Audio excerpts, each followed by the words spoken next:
This is a Film Stories original podcast. Welcome to the Starlight Ballroom. Hey!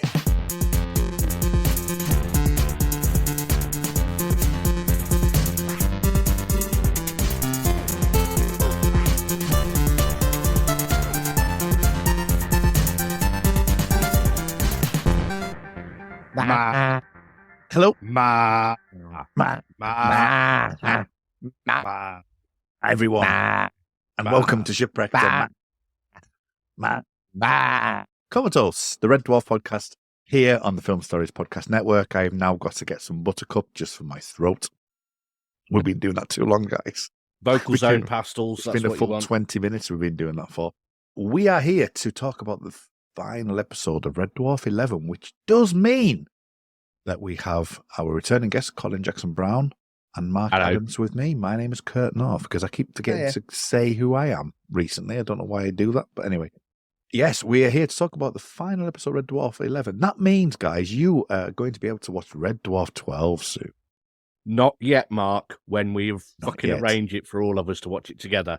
Yeah, but Behave. you lot have like commitments and stuff that mean we can't watch it immediately, and I'm impatient. We are testing your patience. Mark, you'll be a lot happier if you learn to be patient. I keep having to tell Elodie this at the moment, so you need to do it as well. Patronizing is when you talk down to someone, Yes. Colin. I know. Okay, stop being patronizing, Mark. But Stop it. We're here Like to can of open worms the in can of it. worms, which is episode 6 of Red Dwarf 11. This Release. episode should be called Fuck Yeah, Polymorph 3. It aired on UK TV Play, which is a streaming service that a lot of people use, Colin. I A know. lot of people have used, yeah. They Yeah. changed its name recently to You or something. They or did, yeah, Z You. or Yeah. P. And the Dave channel is like You and Dave Is it? or something. Yeah, it's something like that now. They always like You and Dave. So the UK TV Play had this showing on the 21st of October 2016, which is when I will have seen it. And it actually aired on Dave itself on the 27th of October 2016. Meh. And this is where Cat finally encounters a female of the species. Not really. Well, he thinks it is. She should have been cast as a female cat and stayed on the show because she's amazing. Yeah, fully agree. She is so good and so catty. She's And- not in it for half the episode. Let's fucking get into it first. Well, that's part of the problem, to be fair, because I think that she should have been in it longer. As guest stars go, Butler's probably just had just about more airtime than her. She's just brilliant. So anyway, the personality tuck machine turns up. Let's talk about the personality tuck machine, because it's a means to an end to get to the end of the episode, because Lister needs to be devoid of all emotion, yet Crichton and Rimmer go down with him, which doesn't make any sense. Apart from Doug Naylor likes to do split screen stuff, basically. Yeah. True. What we need to do is talk about that later in the episode, though, because that's the fucking end of the episode. Yeah, Colin, you don't understand how I work, do you? I don't talk in that language. I don't talk scene by scene. True. You Gone are really the days where I narrate shit and then say, "What did you think about that?" Gone. Well, that's how Gone. my That's fucking so notes still 3 are. seasons ago. You don't do. You just. I just don't understand the concept of going through it scene by scene. They've seen the show. They know what happens. I haven't. So this whole cowardectomy, the Yes. moment they said that, I was like, "Is this an Ace episode?" I thought that they were going to be bringing back Ace Rimmer. Oh, did you? Interesting. Because I'm so far in, and I did let this one slip that it was a polymorph episode, unfortunately. But it wasn't hard to guess from the opening credits, to be fair. So this episode, I knew it was going to be a polymorph episode, but I think if I hadn't, I might have thought it was a returning pleasure gelf, because obviously the cat woman being into the cat was very Camille. But no, I knew it was a polymorph episode, so that was kind of like just in the back of my mind. But I didn't know whether or not we were going to get Ace or Dwayne. This whole cowardectomy, I was like, oh, is it Ace? It's an absolute classic Red Dwarf concept, though, isn't it? the fact that you've got this machine that can then remove some emotions, the whole sci-fi thing of doing something psychological, which is, Red Dwarf has done all the way through. As we've already said, it hints towards what is likely to happen later on in the episode. You'd also got there's a bit near the start where Crichton says, Einstein was wrong. It is possible to break the speed of light. They know that. Future echoes. Well, and also faster than light drive. Yeah, exactly. Yeah. It is. And space is because it's not in a thing anyway, it is going faster than the speed of light. So yeah, it's not really... Yeah, it's a bit of a mute point, isn't it, really? Still quite a funny gag. Yeah. It is. And I know I'm jumping around because it's the way I work, Colin. When Lister gets into it later on, he does that face so well. He does do that face so well. It's like, oh, right, if he's in it. No, he's just dozed off. It's just closed off, which is great, isn't it? The laser scalpel just like a little prick. Just a little prick. Rimmer? You're calling it a little prick. It's an interesting way to open the episode, I'd say, because it utilises the end. And part of the reason why I said it was the end is it's a bit weird that it makes sense if Lister was going down and going to twat it like he has done in the past. Yeah. There is obviously reverberations of that in this, but it just seems a bit strange that they're conscious of that, but then they both go down. That's why I was mentioning that. But it's Chekhov's personality tuck machine. It is. Wow. But after the cowardectomy and he disappears, we find Lister asleep at the wheel. Yes. The red alert thing being incredibly loud, sleeping through it.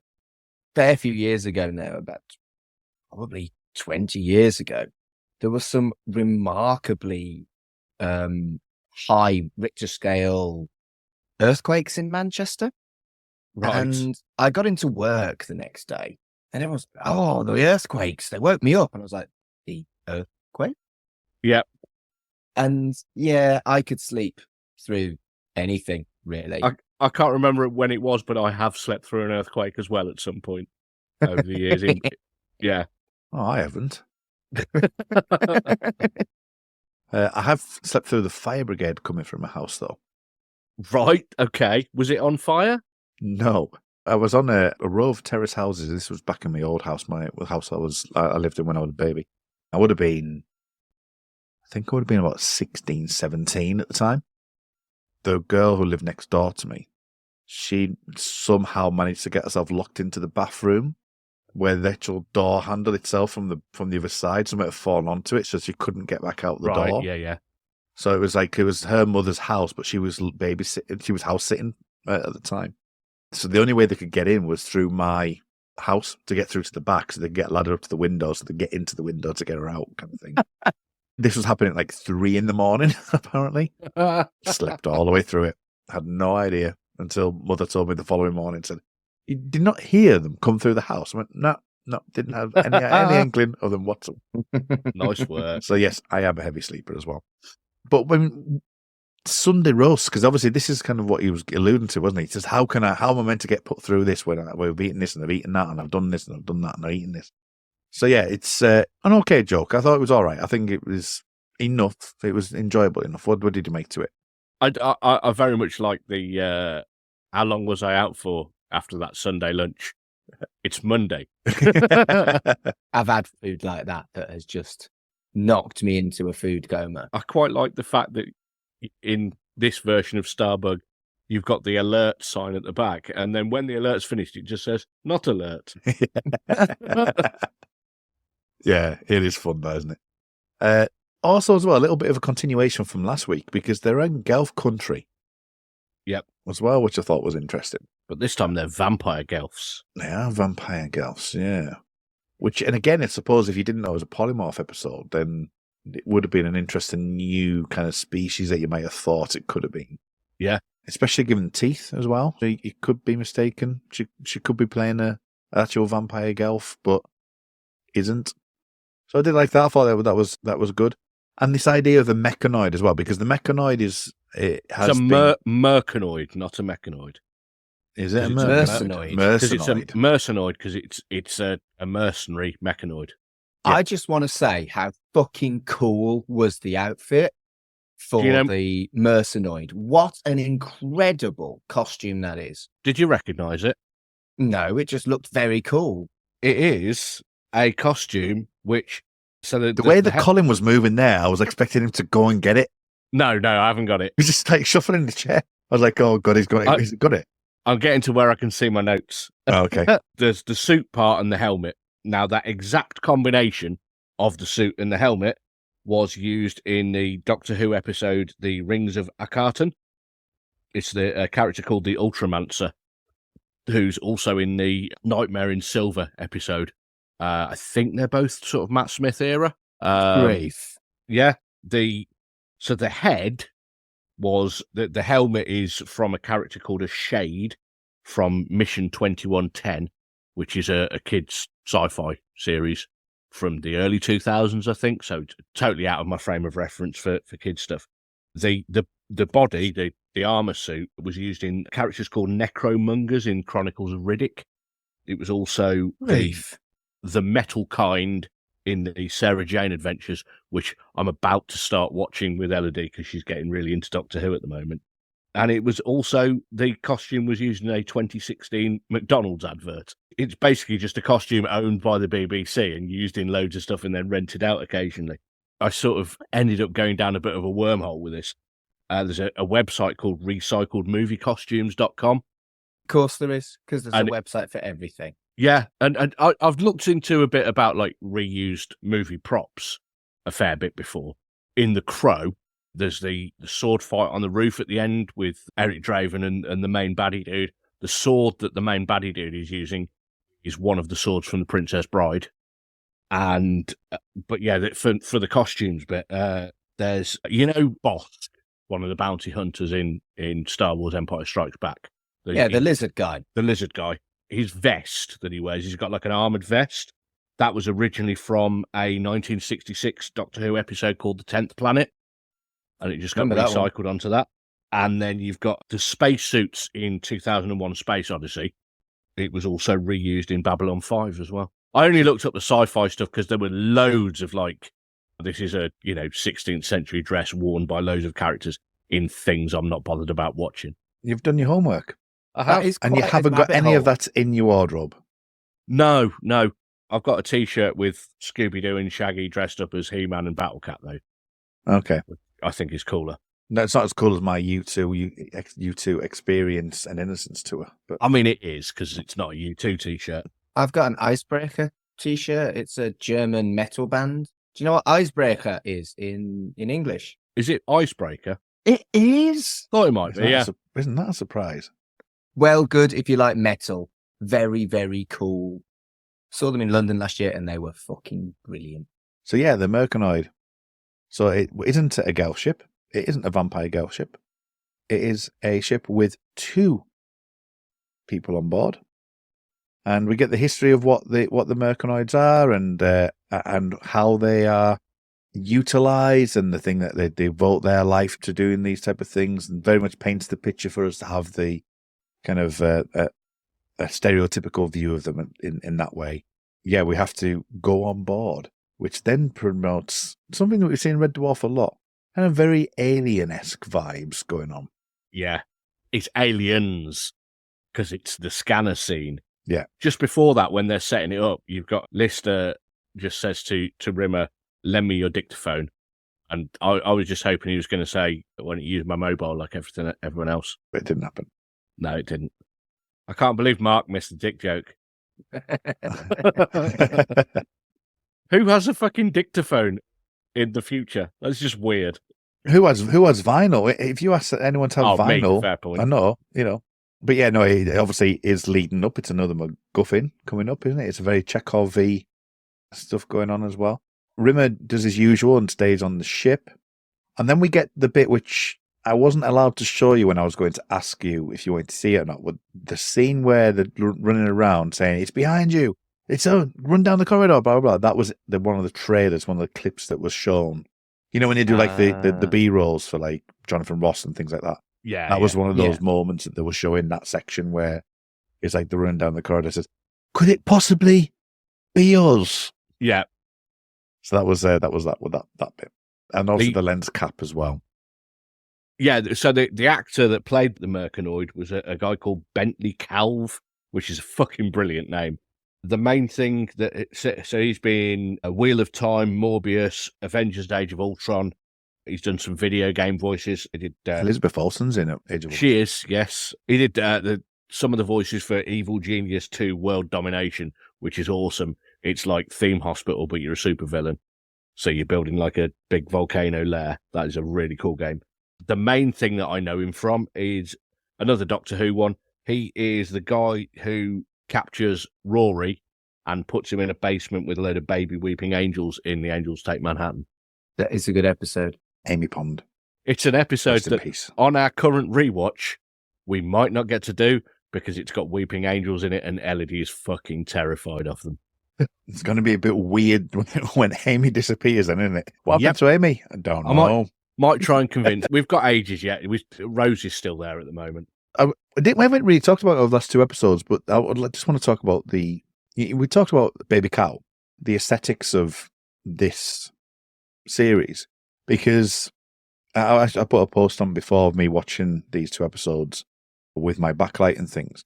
But during the Mercenary scene, it's very red, and then earlier in the season, with Asclepius, all of that was very blue. They've kind of gone for like a really interesting colour shade, where if you look at Red Dwarf 10, it was just generally just the red sets, and you've got it behind you at the moment, Colin. So that whole idea, that was very lightly set, very well lit in Red Dwarf 10 with a red aesthetic. But in 11 and 12, because it was filmed back to back, they have this kind of like colour palette of different vibrant colours of like reds, greens, blues. What do you think to the actual design and that style of Red Dwarf? Now they are using that colour palette. It looks good. I mean, I did particularly notice the bit with the Mercanoid, how everything is totally lit in red light, and it gives the scene a sort of sense of danger. Either that or they're developing loads of photographs. I don't think I'd particularly picked up on it that it's something that they've done more in this series than previous ones. Perhaps because I've not gone back and watched the first four again yet. But I'll look out for it when I do. Yeah, it's very kind of bright primary colours.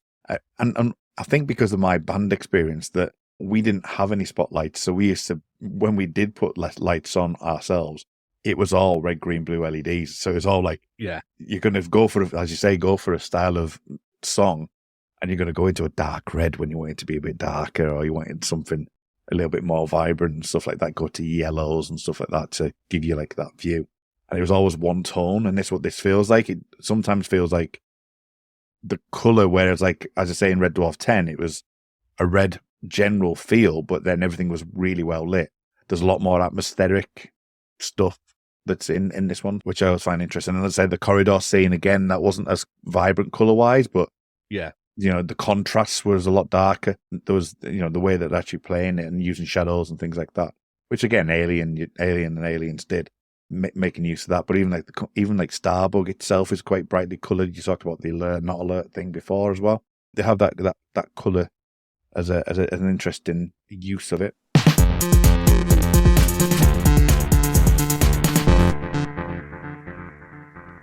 We also mentioned last series, I think, we said we haven't seen the bazookoids. We've got bazookoids here.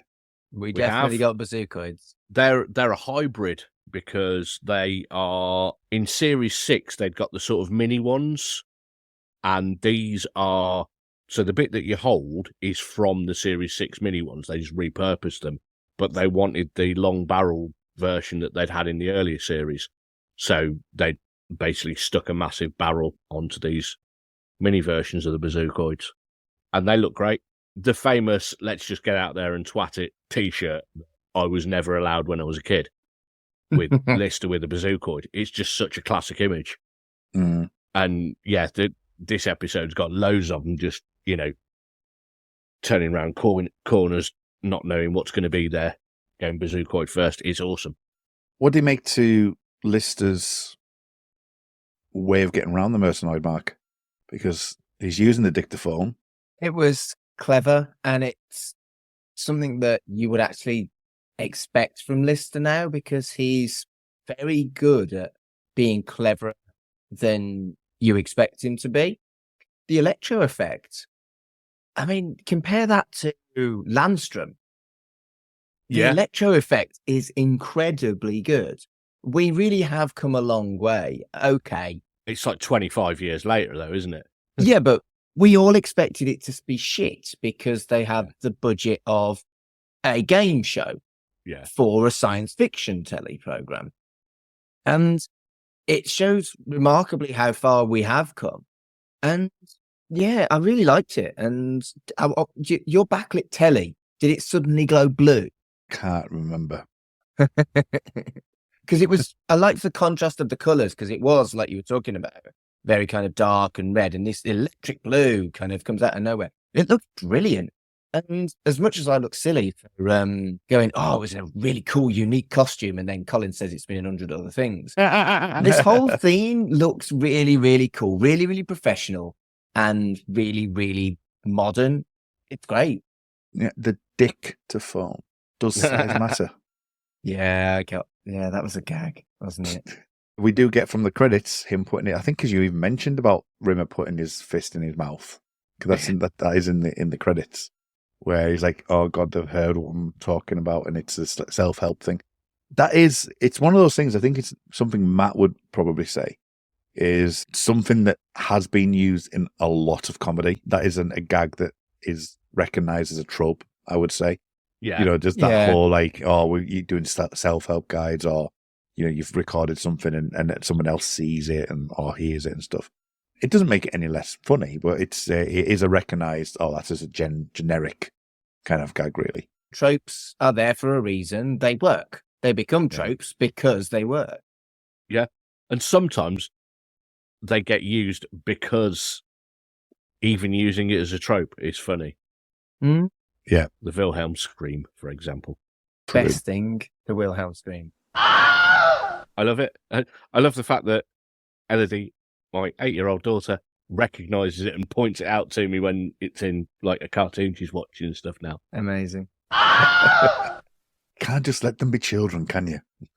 It's like, yes. So they move up 2 floors to Bay 12, where we find what we believe to be our sapien, Cat lady. Ankita, who looks stylish to say the least. Oh, she's brilliant.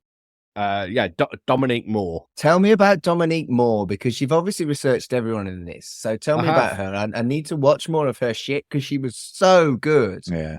She's mainly been in a lot of kids' TV stuff. She was in The Queen's Nose, which was about 97, 98-ish. Like a kid's sort of drama. There was a kid who'd got a magic coin and like they rubbed the Queen's nose on it and they could do wishes or something like that. She's also been in quite a lot of episodes of Horrible Histories. Okay. In fact, she was even they did an earlier version of Horrible Histories with Stephen Fry before they got all of the later cast. And she was in that as well. She was in one episode of Phone Shop, which is massively underrated sitcom. I love Phone Shop. It's fucking hilarious. Not even heard of that. It's great. It's on Channel 4. So it's on the 4 OD. It's not a Linehan one, is it? No, it is not a Linehan one. No, it's fucking great. And yeah, there's a little bit in the behind the scenes bit with her being interviewed in that, where she's talking about studying Danny as the cat and trying to get all the mannerisms down so it looked like she was properly embodying that character rather than just doing the impression of it. And I think she's absolutely bang on. She is. She's particularly is series 1 and 2 cat. Yes, that's what I was going to say. It really feels like a love letter to series 1 and 2 cat. Yeah. And stuff like the reference to the string game, and then they both behave like they're batting string. Yeah. It's perfect, and she's perfect. And it's a real shame that this wasn't a permanent character, I think. I am looking forward to the Promised Land, because hopefully they'll get the cat people right in that, because I felt like they got them right here. Yeah. I'm just internally smiling and now externally smiling. You're going to find the cat people interesting. I mean, the cat people were odd in the comics, in this magazine. I'm not going to say any more. I'm not saying I'm pretty it's sure good they or bad. won't be like that because they were incredibly weird, time-traveling, bloodthirsty motherfuckers in the comic books. I'd be interested to see what they do. And I think, being brutally honest, I think I'm looking forward to the Promised Land more than I'm looking forward to Series 12.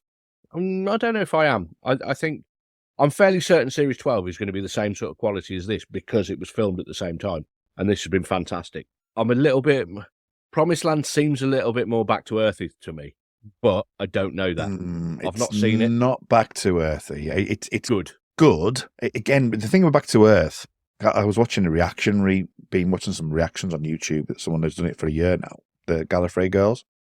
And they did Doctor Who and they found Red Dwarf during lockdown because it was like people were saying, if you love Doctor Who, watch Red Dwarf. Had no idea, thought it was going to be a proper drama, sci-fi drama. They've gone through and they've just hit all 3 episodes of Back to Earth. So they're coming into Red Dwarf 10 now. The first part, it's so difficult, like that first part, because it was in 3 days to fully get it. I mean, I know that obviously we've talked about Back to Earth, but the fact that first part, you can imagine on the first day how many people went, oh, not really. What is this? You know what I mean? Whereas the second and third parts are a little bit better and actually I do develop. It's just interesting, like kind of that aspect of Back to Earth. It's 100 times better than that. It's the same kind of quality as around 11 and 12. Okay, I would say. I haven't really watched it too much. I've maybe watched it about 4 times now. And it has some great moments in it. It's got some really funny moments in it. And it's more cohesive than Back to Earth. It feels like more like a movie-ish. Yeah. With gags in it, which make it longer, if you see what I mean. Yeah. But it's a bit more cohesive than Back to Earth. You know, it'd be interesting. But yeah, it's certainly from the cat people side of things. I think you're going to have an interesting time. So I'm not going to like sway you either way to say, oh, you're going to have a really bad time or you have a great time. I'm just going to say you're going to have an interesting time with it. And I'm looking forward to seeing what your reaction would be to it. But in relation to like this, what you said about like sort of the date thing, because I can't remember exactly what she says, but they're going to manufacture a date so they can play the string game, which I thought was really nice. Yeah, Kat says something like, why don't we go and pretend we're going to have a meal, but we'll actually go and play the string game. Yeah, something along those lines. And I thought that was a really nice little niche moment. What really is disappointing, I think, for me, is that we didn't get to see them at least go on the date, where I would like to have seen it maybe tightened up a little bit, where you'd actually see them at least go on the date. And I say this is part of why, not necessarily say it's necessarily a bad thing, but I feel that she's disappeared too quickly. It's like she's done and dusted now, and it's like she's underutilized because the next time we see her, it's her sort of empty corpse. Yeah. I like to have seen more of it. And I know it's like you'd usually say, right, little is great. I just think there wasn't enough. We would have, again, Mark, I would absolutely agree. I'd love to have seen her on the main cast, to be fair. But even like a bit more in this episode would have been better. I was going to mention this, but then I didn't think it was relevant. But now I do think it's relevant again. Episode 5 was 24 minutes. This episode was 28. So I feel like even if they'd wanted to, they had too much to fit in this episode as it was. And it's a shame because she genuinely was brilliant, like fucking brilliant. And maybe they even recorded more with her, who knows? What I also think the polymorph corpse, fucking great prosthetics. Yeah. Just going back to what you said there about the last episode was 3 minutes shorter. I didn't know that. I hadn't registered. I think that's a major missed opportunity because there could have been a further 3 minutes of ma, Ma, ma, ma, ma, ma, ma, Ma. ma. The Kinitsuawe are done now. That's it. They're gone. That wasn't Kinitsuawe. No, that's what I'm saying. That's what I'm saying. Yeah. They're gone now. Is what I'm saying. Yeah. We're now in a new territory. Oh, so, it's gone. Does that mean we've got a new sign off of Matt? No, I think we should still have. Just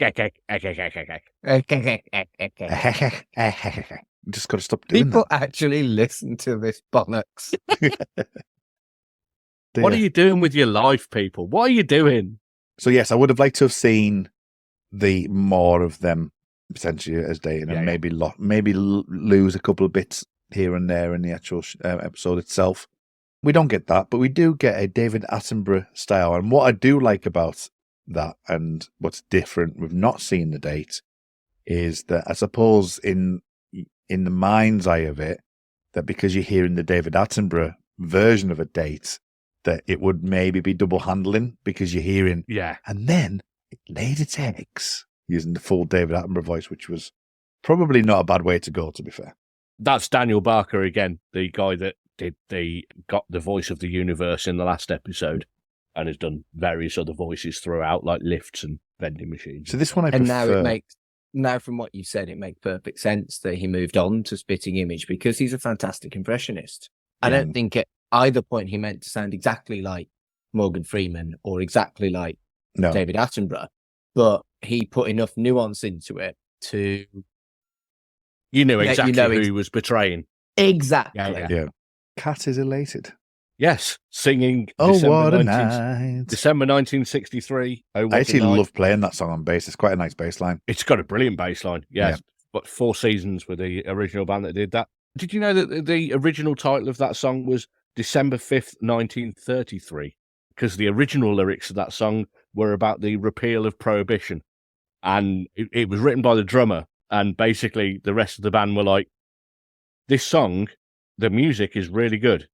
We're not having it about the fucking repeal of Prohibition. This is going to be a hit, but it won't be if that's the lyrics.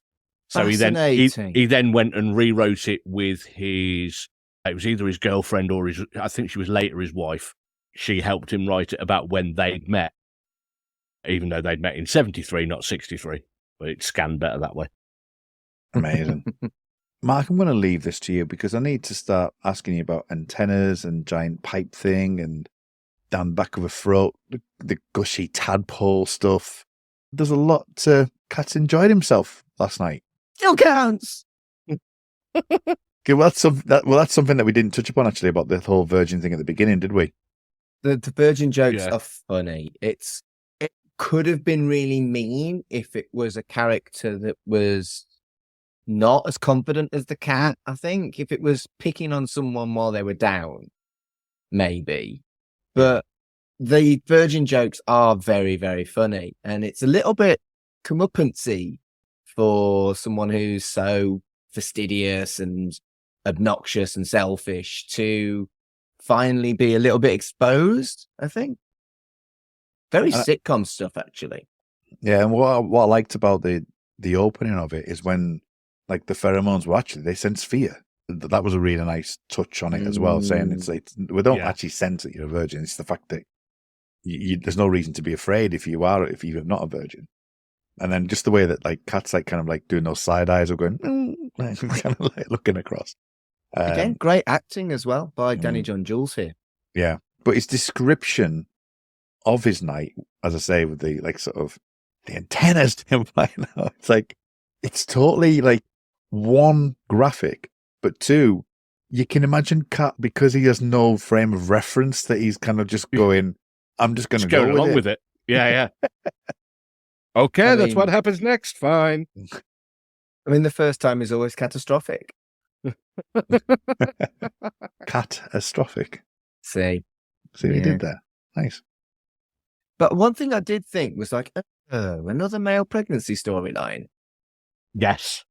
Like I said last week, there are so many callbacks to earlier episodes, but I don't think they're done in a we've run out of ideas kind of way. Because there are still loads of new ideas in it. It's just a different way of doing things. Yes, and we never actually saw the birth of Jim and Bexley, so... The birth scene in this episode is fucking beautiful. It's brilliant. So good. Well, before we get there, also the element of the polymorphs themselves fighting back, and he has to go through that motion, they're holding him to ransom as such, which I thought was like a really good touch as well.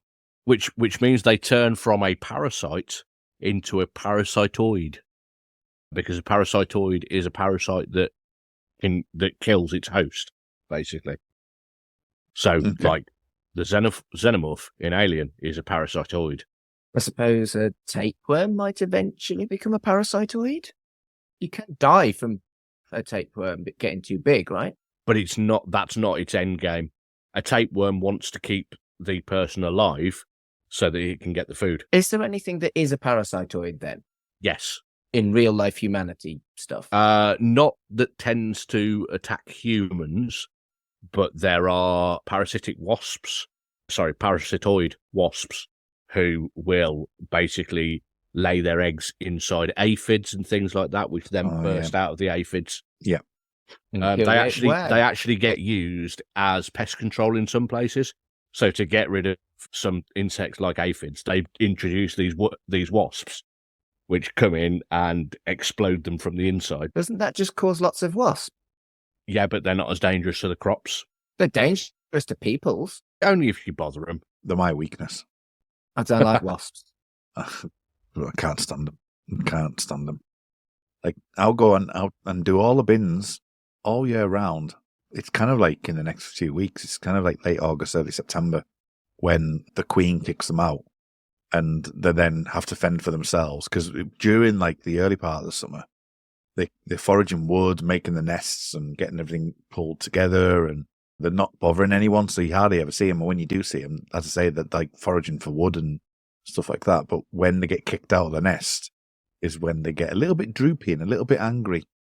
So I don't like around this time of year we've had a weird summer anyway, but this time of year, late August, is when they kind of get very nasty. And yeah, they're not nice to be around, to say the least. Great. Do not like. Yeah, so as I say, so they had the ultrasound in the science room. Cat has the convulsions, and as you say, the parasitoids are going in. The laser scalpel's funny as well. We cry when he's just like floating them around, which is great. They have to decide that he's going to have to go through the pregnancy. He's going to have to go through ticket to term. So the Morphlins are going to be with us any minute, which is great. And one of them is a hedgehog in a top hat in a mini shopping trolley. Not at first. Not at first. That would be even more horrible for Cat to be born as a hedgehog. Yeah. The pineapple is bad enough. To be fair, the chattering teeth aren't great. Yeah, I don't think any of them are. No, it's great that he's in a birthing pool. And then the boat. Clever. Oh. What was your favourite of all the things? Because mine was the hedgehog in a top hat in a mini shopping trolley. Afterwards, yeah, that was pretty spectacular. But in the actual birth scene, the space hopper was funny as fuck. Cat going straight into like the view of the camera, right? It's just straight out there. I thought that was amazing. Because Crichton mentions the Rolling Stones as well today. Well, that they were pretty when they were young. Yeah. Even the Rolling Stones. I'm kind of glad that the Rolling Stones have lasted 3 million years because they're brilliant. Much better than the Beatles. We've had this conversation before. Yeah, in most cases, I would prefer to listen to the Rolling Stones. However, their influence on music has been much, much smaller. They are a much less important band to the history of music. Whatever.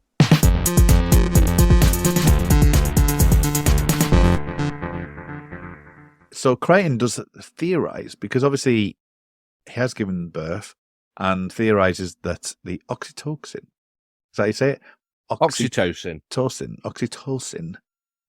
secreted by the Morphlins, has affected Cat. The fact that Cat was actually in the thing and said, "Oh, I'll do it. It's my responsibility. I got us into this mess," and he's sidetracking it is all because of the oxytocin. We find it a bit of a play because they were going to throw them out the airlock. Yes. You've got, there's a little bit just before that where just as the rest of them are leaving them with Cat, just as he's like, "That one is cute," which really, really reminds me of Mark. That is what Mark would say. That's what Mark probably did say. Yeah. I mean, you're not wrong. Because it was cute, because it was a kitten. Turning all the heat off apart from the diesel deck, because that's kind of, again, it's kind of very, very kind of alien-esque, isn't it? The whole like heat sensing and things like that as well. But I think they've deliberately return to Alien-like stuff because the Polymorph episodes were like Alien. Yeah. Yeah. Yeah, exactly. Yeah. And again, this goes to my issue with, like, all right, obviously, fair enough, the user took a machine. And then Rimmer going, like, obviously it can't be me. We must be Lister. Lister's got to do it. And as I say at the top of the hour, that Lister does actually do it. And we have an emotionless Lister. Who is really fucking scary, actually. The bit where Cat appears and he just shoots him. And he's like, how did you know that wasn't Cat? No, I didn't. Yeah, it's really, really scary that he's just callous, and of course he is. And we talked about this last week about Doug's desire Doug's to love put of split screen and multiples. We've had also Officer Rimmer. We've got this now. We've got a bit of a standoff going on. Maybe this should have been in a different series because Officer Rimmer was brilliantly done. And maybe this should have been in Series 12 and flip something from Series 12 into this because it's less spectacular because we've had Officer Rimmer. Officer Rimmer always reminds me of, I don't think I mentioned it at the time, George Michael and Mary J. Blige's As. That music video, because it's very, very similar in that I don't style. think I've ever seen that video. No, you have to, I know the song. Yeah, I you have don't to check, think I've ever seen you the have to music check that video. out. It's a good video. But yeah, the whole shuffling around, doing the whole, like, and looking backwards and forwards, not sure. It's like, could be you, and it could be you. What about you? It could be you. But like you say, with also as well with Cat exploding, that was again in the credits and something you picked up on earlier on. The scene itself, they're always quite fast blasts as well. It's kind of like just a boom, bang, done, which are quite effective. And of course, when we get into the lift and Cat appears. Brutal. Absolutely brutal. There's a good clip in the behind the scenes of the crew just sort of splashing this green goo over everyone for that scene. It's great. We particularly picked up on when we did the opening theme episodes, and we referred to him as Granny Cat. Turns out he was Mommy Cat. Yeah. So my kids. His delivery, Danny John Jules' delivery of like sort of completely alien, like if I use that term, to what we've ever seen of him really. But the fact is, he goes into that real low register, where it's like, no, I'm for my kids. Mom always knows her kids. Then he has his dream at the end. I kind of hoped it wasn't a dream. Would have been fun to have actually had cat people on Red Dwarf after all this time, and he'd been keeping it a secret. That could have been really fun. On Z-Deck. So Shanice Stewart-Jones and Maria Zarja. He's done his research, hasn't he? I have. They're the two lady cats at the end. Both of them haven't been in much. Shanice has been in EastEnders, Corrie, and Doctors, like most rich actors have at some point, just like little parts. But Maria has only been in a thing called 50 Ways to Kill Your Lover, which appears to be some kind of true crime thing. I did wonder if she's someone that Danny had met and gone, oh, I'll get you in Red Dwarf, like he'd done previously with the woman in the Tongue-Tied video. It was a model that he'd been hanging around with, and he was like, yeah, I'm going to have her in this as my girlfriend. It's fair enough, isn't it? It's yeah. Right. As I say, it's on Z-Deck because he's keeps going on about Z-Deck to the rest of the crew, like he did earlier on. Then he asks them to pay me. And end of episode, end of Red Dwarf 11. Any final thoughts, chaps? Fuck's sake. I loved that there was finally a cat-centric episode, because this is the first one. And I think Danny John Jules probably was delighted that there was a cat-centric episode as well. Is this really the first cat-centric episode that there's ever been? Unless you're counting the one Waiting for with God. the cat priests, yeah. That's definitely cat-centric, but that's series 1 or... No, series 2, isn't it? I think. I think it's series 1. It could be the second half of series 1 that I didn't have on video at the time. So Mama always knows her series. Quite a while ago. It's good, isn't it? I liked it. I think it does retread old ground and probably doesn't do much new, but retreads old ground that everyone fucking loved. that's a fan of Red Dwarf. And it's so still why funny. the hell not? And it's still funny. So Yeah. why the hell not? As Polymorphs goes, this is a third one. Where would you put it? Oofed. Polymorph 2 is funnier than Polymorph 1. Oh, I don't know. I think Polymorph 1 is probably funnier than Polymorph 2. They're close, all three of them. I think this might be the second best. And I'd probably put Polymorph 2, Emo Hawk, as third. I'd put But- Emo Hawk first, this in the middle, and Polymorph third. But they're almost interchangeable because they're all Agree. fantastic. Agree. What about you, Kurt? You've been questioning us. You should answer Yeah. your own question. I would probably have this third. And I think nostalgically, I would have Polymorph 1 first. So I'd have Emo Hawk second. So in its order, actually. So I'd have 1, 2, and 3. In its Diminishing returns. order. Diminishing returns. I do think that I like the idea that they kind of do something different with each version as well. Like, even though this is kind of harking a little bit more back to the first Polymorph, because it kind of has to, where Emo Hawk's slightly different. The fact that they've utilized it as a cat episode as well. I wouldn't say it's my favorite episode of Red Dwarf. I think this is a solid episode. And it would be my third least favorite of the lot. So, yes, that's it, guys. Red Dwarf 11 is done. We are finished. This is us now. Until we get to watch Red Dwarf 12. And then you've literally got 6 episodes and 1 special to go. Until they make some more. Hurry up, So guys. to make some more. And you can see it in live action for the first time in 30 years or whatever it might be. What are you feeling? How are you feeling? Good. I really enjoyed going back on stuff that I knew and loved. Getting new stuff is also, whilst a completely different experience, it's also so much fun. I don't know. Do we rush series 12 and get it done?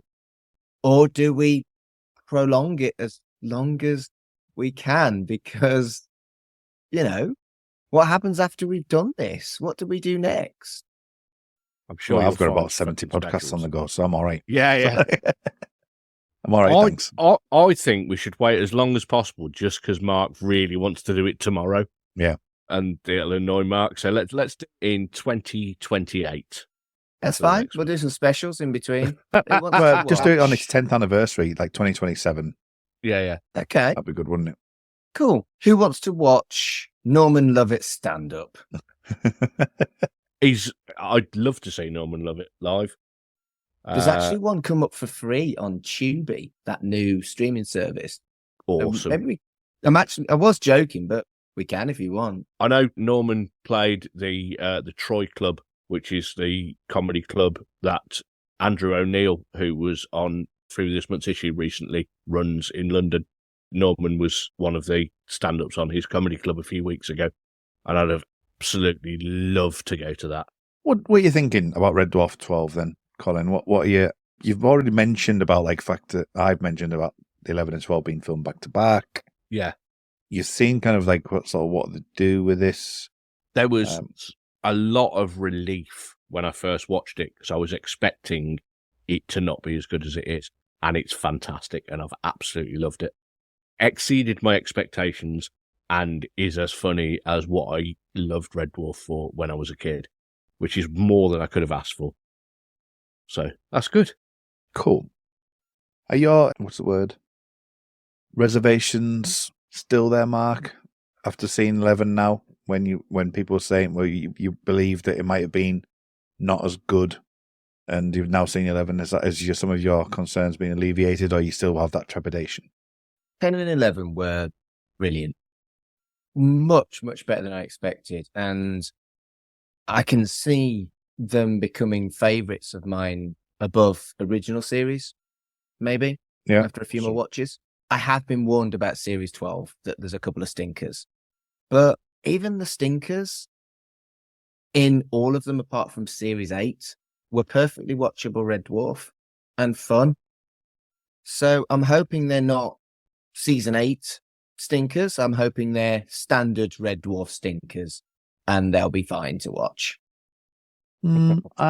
I would say I don't think you're going to be disappointed on that front. I think the one episode that I'm just looking through 12 now, and I watched the one episode that I think is probably the worst episode that they've done for a while. I don't think you will come across it, think about it as badly as Stuff in 8. I think the bar will be high enough that I think you'll enjoy the season, personally. I think you'll be all right. Cool. And I don't think I don't think there is a couple of stinkers. I just think there's one that's a debatable bad episode. Yeah. Okay. Mark, where can people find you online? Same as always, at Mark Adams HC on Twitter and Instagram. My Twitter, I talk about lots of stuff. My Instagram, I just talk about my work as a humanist celebrant. And I've only got one other podcast at the moment, Chucky Vision. Search for it where you're listening to this. And yeah, I pop up on other people's podcasts, including one of Colin's relatively recently. On Free with this month's issue. Is that one of your podcasts, Colin? It is. So yeah, I've got two other podcasts, Free with this month's issue, which is where we listen to old free CDs from music magazines. So Mark did an episode of Select magazine with us recently. And there's also Weeding Music, which is me and my co-host from Free with this month's issue, plus our friend Tracy, choosing each episode. There's a different year. We choose 10 songs each and vote on what our favourites are and then battle it out over the episodes. You can find both of those, plus Matt's podcast Pick a Disc, on weedingpodcast.com, or just search for them on podcast apps as you've done for this one. If any of you guys are on TikTok, you can find me on there as New Pass to Helicon or Free with this month's issue. I've got 2 accounts on there. So, yeah. Well, you can find me whoring myself out all around the podcast sphere. Just find me on Linktree, linktr.ee/r Muldrake, RMULDRAKE, where I'm talking about, obviously, Shipwrecked and Comatose.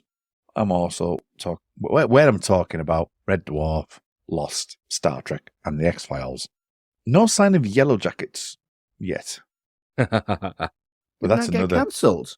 No, they're filming the latest season. We will see what happens with Yellow Jackets. But yes, quite a lot of things going on. Find me on Linktree. Thank you everyone for listening, and thank you for continuing our journey. And it's going to be fun when we return. No doubt there'll be a couple of specials here and there, potentially in the ether. No doubt Mark's thinking about them and brewing up in his brain right now. But until next time, as always, it still counts.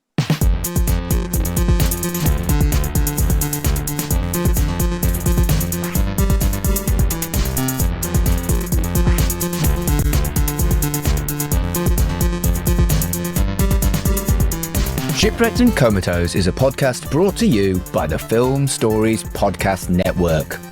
The show was created and produced by Mark Adams and Kurt North. The logo was designed by Carl Bryan, and the theme tune was composed and performed by me, Colin Jackson-Brown.